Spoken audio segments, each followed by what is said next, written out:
The city bustled around her, blind to her desperation. Amara stood outside the luxury restaurant, the scent of grilled steak and buttered garlic bread floating into the cold evening air.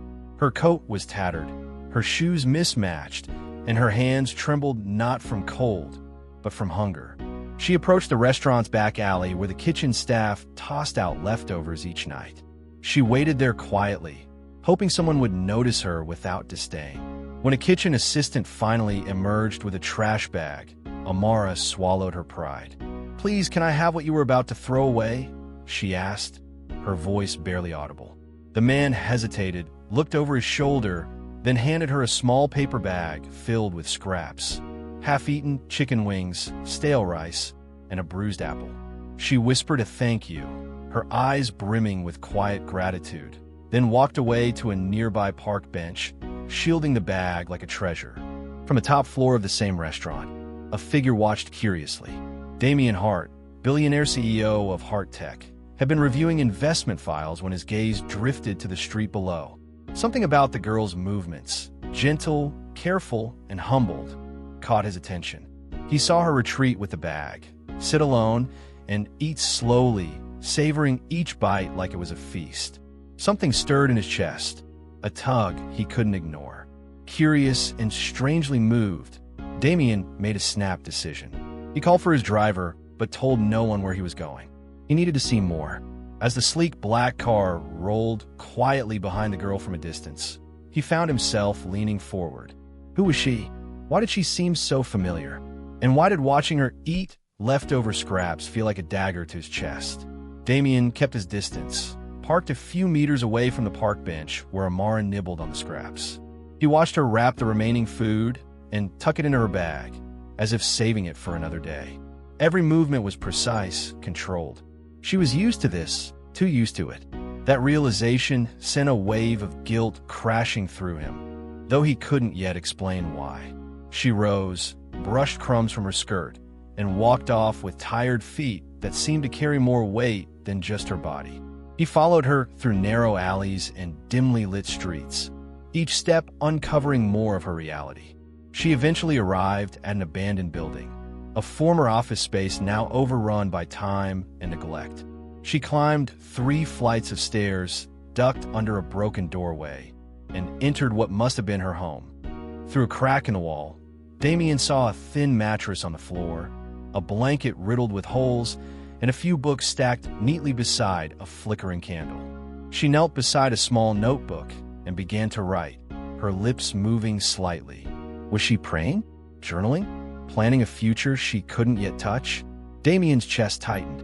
Her world was silent, small, and yet she carried herself with a quiet dignity that pierced his soul. How had someone like her ended up here? And then it hit him. As the candlelight flickered across her face, he saw the eyes he'd once known. The kindness, the quiet determination. The memory rushed back. 6 years ago, she'd interned at his company. Bright, focused, brilliant. Until one day, she simply disappeared. Damien stepped out of the car and leaned against it for balance. The realization made his throat dry. He had failed her just like everyone else had. And now, he needed to know everything. Not tomorrow, not later, tonight. Damien returned to his penthouse with her name echoing in his mind, Amara Mensah. Once the star intern in his mentorship program, Amara had impressed everyone with her intelligence and resilience. She was the one who stayed back late to assist others, who read business journals with the hunger of a Wall Street strategist. Damien had admired her from afar back then, impressed by her drive and ambition. How had someone so full of promise fallen so far? Sleep eluded him. Damien opened his laptop and began searching the company archives. He found her old intern file, top of her class, high recommendations. Her smile in the photo was radiant and determined, so different from the weary girl he saw tonight. He dug deeper, combing through HR records, then company emails. And there it was, one brief, heartless dismissal. A vague note. Intern no longer needed, due to restructuring. He frowned. He hadn't been aware of this decision. It had been made by an executive who had since left the company. Worse, there had been no follow-up, no support offered. Amara had simply been cast aside, invisible in a corporate machine that forgot the names of the dreamers it chewed up. His chest grew heavy with guilt. Damien poured himself a glass of whiskey, but didn't drink it. Instead, he leaned on the kitchen counter, staring at the city lights. She deserved better, he whispered to himself. I should have seen. The next morning, Damien dressed down, simple jeans, a hoodie, and sunglasses, and returned to the building where she lived. He brought a bag of groceries, unsure how to approach her. He didn't want to frighten her or make her feel like a charity case. He just wanted to say, I remember you, Amara, and I'm sorry. Amara was on her way out of the building when she nearly bumped into a tall man standing by the stairwell. He stepped back quickly, murmuring an apology, his voice unfamiliar but soft. She narrowed her eyes, gripping her bag tighter. Can I help you? She asked, not rudely, but with the practiced caution of someone who had learned to be wary of the world. Damien's heart raced, seeing her up close again, her thin face, the tired look in her eyes, the quiet strength in her stance, made it hard to find words. I'm looking for someone, he managed to say. A friend I think used to live here. Her name is Amara. Amara's brows furrowed. Why are you looking for her? She asked, her voice flat. It wasn't the name that startled her. It was the way he said it, with familiarity, almost reverence. Damien hesitated, then slowly removed his sunglasses. The moment their eyes met, her breath caught. She recognized him instantly. Damien Hart, the Billionaire CEO, the man whose company she once dreamed of joining permanently. The man who had unknowingly let her go. Her expression hardened. Why are you here? I saw you last night, he admitted. I followed you because I couldn't believe it was you. Amara, I didn't know what happened. I didn't know they let you go. She looked away, blinking quickly to hide the shame welling in her eyes. It was a long time ago, she muttered. It doesn't matter now. It matters to me, he said gently, holding out the bag of groceries. Please, let me do something right for once. Amara stared at the bag, then at him. Her lips quivered. No one had offered her kindness in a long time, not without strings. Why now? She whispered. Because I finally opened my eyes, Damien replied. And I saw you. Amara led Damien up the creaking stairs, her steps slow and uncertain. Though she'd accepted the groceries, her guard was far from down. Her makeshift room had no door, only a curtain she pulled aside. Damien stepped in behind her, taking in the sparse belongings, a frayed mattress, a single pillow, and a chipped cup beside a rusted kettle. There was no electricity, only the dim light of the morning sun creeping through broken window panes. I'm not here to pity you, Damien said, breaking the silence. I just want to understand. How did this happen? Amara sat on the mattress, her back straight. After the internship ended, I waited for a call that never came. I used the last of my savings to survive while I searched for jobs, but none came through. Eventually, I couldn't afford my rent. I moved from friend to friend, couch to couch, until even that wasn't an option. Damien listened, his fists clenched. Each word felt like a personal indictment, a reminder of how far people could fall when the system failed them, especially when people like him failed to notice. Why didn't you reach out? He asked softly. She let out a dry laugh. To who? The CEO of a billion-dollar company? I was nobody, Damien. And when people fall, no one looks back. They just keep walking. Her words hit him like a slap. But you weren't nobody, he said. You still aren't. I remember how you used to speak about changing the world, about your dreams to build your own company one day. That ambition, it's still in you. She looked at him, eyes tired but not yet defeated. Dreams don't survive when hunger becomes your reality. Damien knelt beside her. Then let's start with food. And tomorrow, maybe hope. The following day, Damien returned, not in his usual designer suits or chauffeured car, but on foot with a brown paper bag filled with fresh bread, warm jollof rice, and grilled fish. Comfort food, the kind Amara hadn't tasted in years. He didn't bring it with fanfare or obligation. Just two people sitting on a worn mattress, sharing a meal in silence that grew less heavy with each passing minute. Amara ate slowly, tasting each bite like a memory. Her eyes moistened as she savored the flavors. You didn't have to come back, she said, her voice quiet but firm. I did, Damien replied, because helping you is helping me too. I've spent years building wealth, but last night was the first time I questioned what I'd done with it.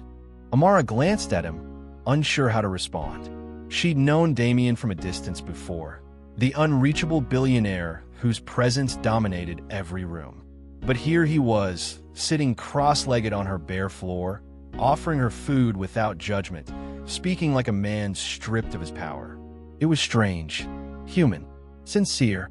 I'm not a project, Damien, she said carefully. I know, he nodded. You're a person, one who should never have been forgotten. That evening, they walked together to a nearby community center. Damien had quietly made a donation, ensuring the center could provide meals and temporary shelter to people like Amara. But when they arrived, Amara didn't register for a room. This is my life for now, she said. I'm not ashamed of it, but I want to earn my way out, not be rescued. Damien looked at her with deep respect. Then let me walk beside you. Not ahead, not above, just beside. Amara blinked, then slowly nodded. It was the beginning of something neither of them could yet name. The days turned into a week, and each morning Damien returned. Not with charity, but with intention. He brought books on entrepreneurship, used laptops, and even helped patch up Amara's leaky ceiling. But he never pushed. He asked. He listened. And through their conversations, he began to see just how much she'd quietly endured. Amara, on her part, struggled with a strange duality, grateful for his help, yet fiercely protective of her independence. She accepted some things and refused others. When he offered to get her an apartment, she declined. Not yet, she said. Let me earn it. She spent her days volunteering at the community center Damien had supported, organizing food drives and teaching children to read. At night, she worked on a business plan she had once started during her internship. It had been gathering dust in a torn notebook, but Damien's encouragement had breathed new life into it. I always wanted to build something that helps people, she told him one evening. Not just a company that profits, but one that provides opportunity, for women especially. People like me. Damien smiled. Then let's build it. She stared at him. You'd partner with me? He nodded. I'd invest in you. The words hit differently. Not charity, not pity, investment. He believed in her ideas, her fire, her capability. That night, for the first time in years, Amara let herself hope, not a fragile, distant kind of hope, but the kind that rooted deep. Meanwhile, Damien found himself transformed. The man who once measured success in numbers now found fulfillment in purpose. Amara had not only awakened his conscience, she had changed his direction. And though neither dared to say it, something tender was blooming between them. Trust, perhaps, or something even more powerful. News of Damien Hart's low-key visits to a run-down neighborhood began to stir whispers in the media, but he managed to keep it quiet, barely. One morning, he arrived at Amara's building with tension in his shoulders. His phone had been buzzing all night with messages from board members and PR staff. A tabloid had caught a blurry photo of him entering the building. The caption read, "Billionaire's hidden life. Is Damien Hart dating a homeless woman?" Amara saw the worry in his eyes before he said a word. "You're being dragged through the mud because of me, aren't you?" "No," he said firmly.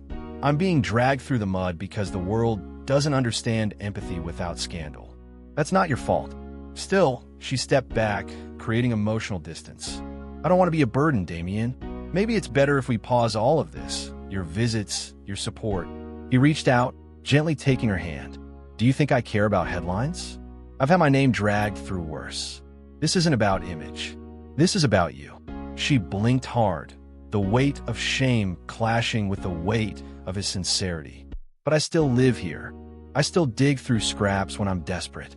You don't deserve to be caught up in this." He stepped closer. "And you don't deserve to carry this pain alone." They stood in silence, two souls bound by a growing connection that neither fame nor poverty could sever. Damien looked around at the peeling walls and broken tiles.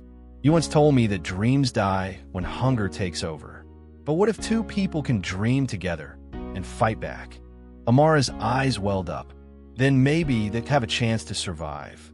That night, she opened her old notebook and, beside him, began writing again. not just plans, but possibilities. 2 months later, Amara sat at the head of a small boardroom table inside a repurposed co-working space, flanked by volunteers and community women she had recruited herself. What began as an idea in a torn notebook had blossomed into something real.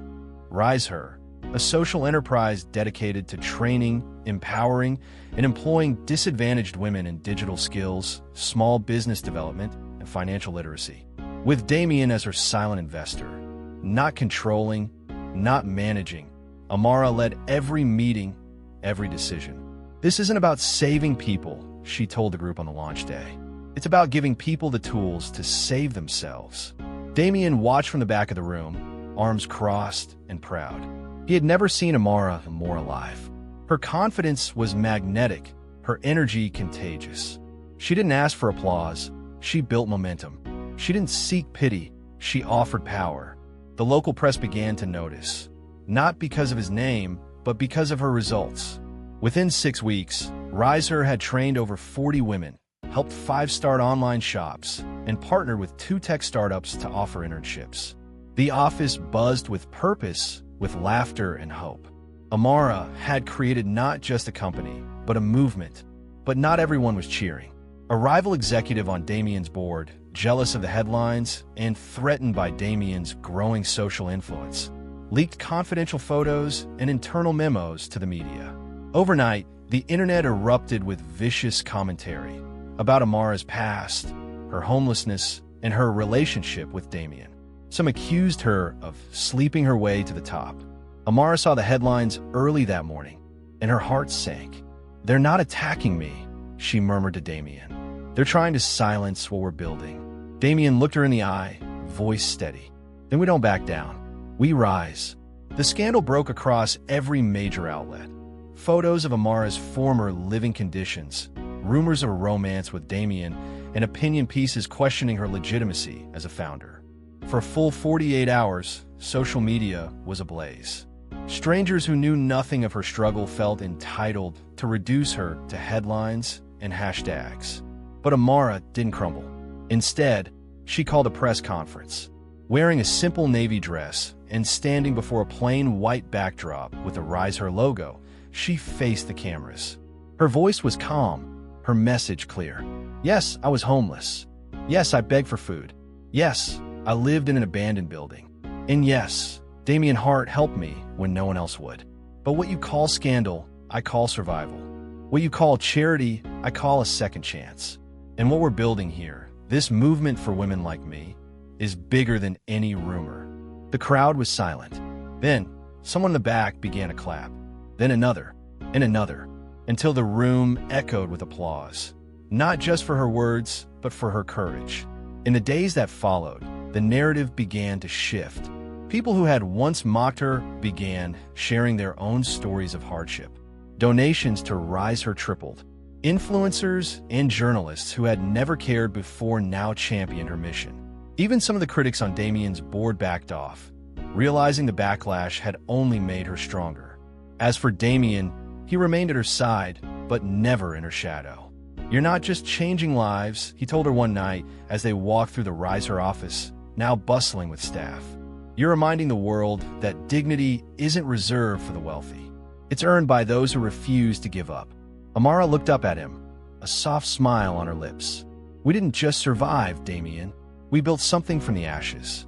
He nodded, eyes gentle. Together, and as the city lights twinkled outside their window, a new chapter began. Not just for them, but for every woman who'd ever been told her past to find her. Because Amara had rewritten the story.